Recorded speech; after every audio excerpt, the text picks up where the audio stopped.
Pessoal, estamos aqui de volta. Lembrando que a gente está falando exatamente dos assuntos do edital, então vamos ler aqui. Olha, isso aqui eu copiei do edital, viu? O que está dizendo aqui? Noções básicas de circuitos elétricos de corrente alternada.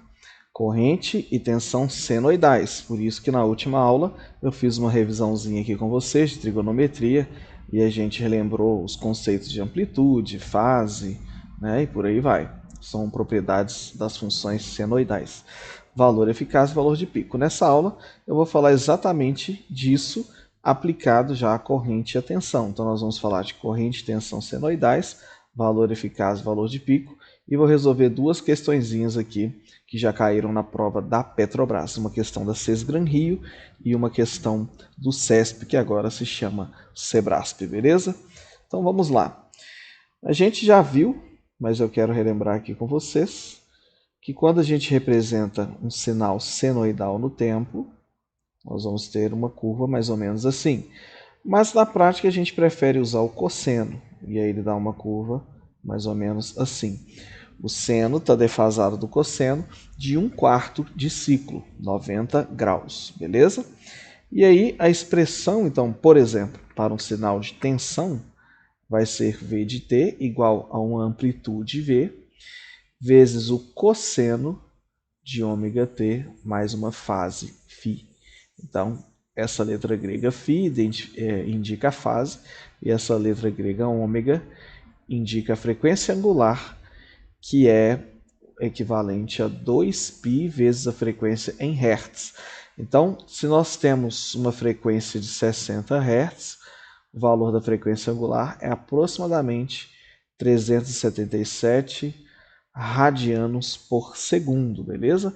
É só você fazer o cálculo aí, 2π vezes 60.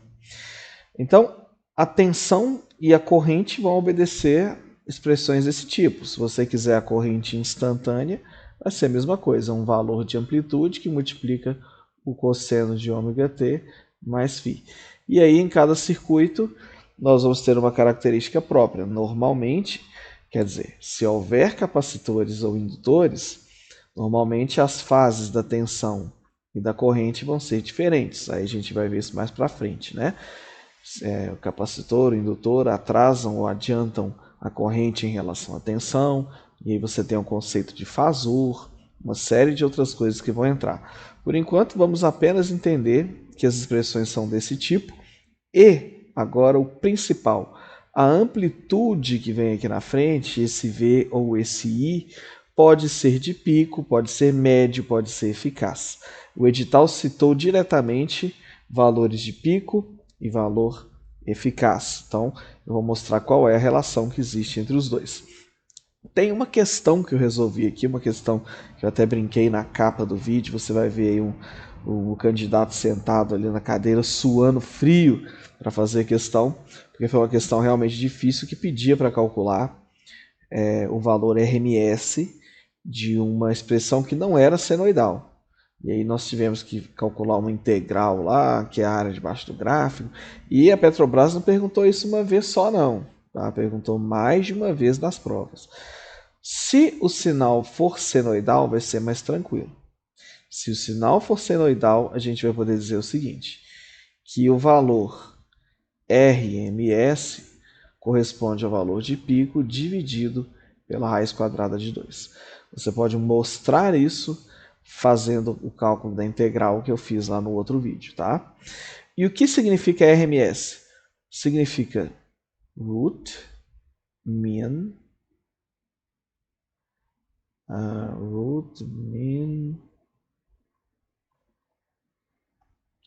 square. Deixa eu escrever aqui. Square. Que significa algo como raiz da média quadrática, porque o cálculo dela envolve elevar ao quadrado, calcular a média e depois tirar a raiz. Então, o valor RMS quer dizer exatamente isso. Ou seja, é um tipo de média, né? É um cálculo matemático. O valor RMS ele representa qual seria o valor caso o sinal não fosse oscilante, caso não fosse alternado, se fosse contínuo, para transmitir a mesma potência, qual seria então esse valor? E aí ele representa exatamente isso, tá? Em termos práticos, basta você pegar o valor de pico e dividir pela raiz quadrada de 2, ok? Bom, eu não quero alongar muito, a ideia era exatamente essa, falar do sinal, né, da expressão senoidal, falar do valor eficaz, valor de pico, e aí vamos direto então para as questões. Olha só, a corrente de uma carga pode ser descrita matematicamente em função do tempo por I de t igual a Im cosseno de ômega-t mais φ, em que ômega é a frequência angular. Considerando-se o valor eficaz da função, a notação fasorial dessa corrente é: a notação fasorial, a gente usa um valor de amplitude e a fase, tá?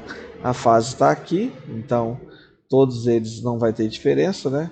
Você vê que está tudo aqui ângulo φ, isso aqui é a notação fasorial. E o que importa para a gente é na frente, como é que vai ficar. Esse Im aqui, disse... Bom, se está em função do tempo, esse M aqui é o valor de pico, tá? Então, esse M ali é o valor de pico, a gente pode entender dessa forma, porque é a amplitude do sinal, né? Então, o IM aqui é o pico. Considerando o valor eficaz da função, então ele pede qual é o valor eficaz. Vai ser simplesmente dividir M pela raiz de 2, né? E você está vendo essa alternativa aí? Está vendo alguma alternativa que divide pela raiz de 2? Não, não está, né? Às vezes os candidatos se embolaram nessa daqui, né? E marcaram a raiz de 2 vezes IM. Só que matematicamente, se você ainda não tá bom em matemática, tem o nosso curso também, tá? Custa R$127, mas se você me chamar, eu faço um precinho camarada, direto comigo.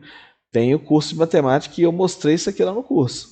Que dividir pela raiz de 2, né? Então você pegar IM dividido pela raiz de 2, é o mesmo que multiplicar por raiz de 2 sobre 2. Tem razões matemáticas para isso. E aí o correto então seria a letra D, né? Raiz de 2 sobre 2 IM com ângulo φ, beleza?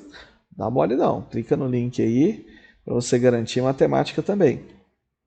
E agora uma questão do Sebrasp, que é só para a gente julgar como verdadeiro ou falso. Considere que o valor eficaz de uma fonte senoidal de tensão seja igual a 200 volts. Então, valor eficaz, RMS, 200 volts. Então, o valor de pico da senoide correspondente à tensão é superior a 200 volts. É porque a raiz de 2 ela é aproximadamente 1,4.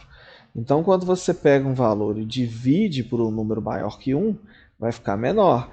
Então, o valor RMS ele é menor que o valor de pico, o valor máximo, tá certo? Então, o valor de pico é superior a 200 volts, correto, né? Isso é RMS é 200, e isso foi depois de dividir por 1,4, então o valor de pico vai ser maior. É isso aí, já trouxe aqui duas questões sobre esse assunto, esclarecendo então um tópico que está explícito no edital. Nós falamos então na última aula e nessa, da corrente alternada, né, corrente de tensão senoidais, valor eficaz e valor de pico. Como isso aparece nos circuitos, aí já é mais elaborado, né, mais aprofundado, tem muito mais coisa aí envolvendo, né?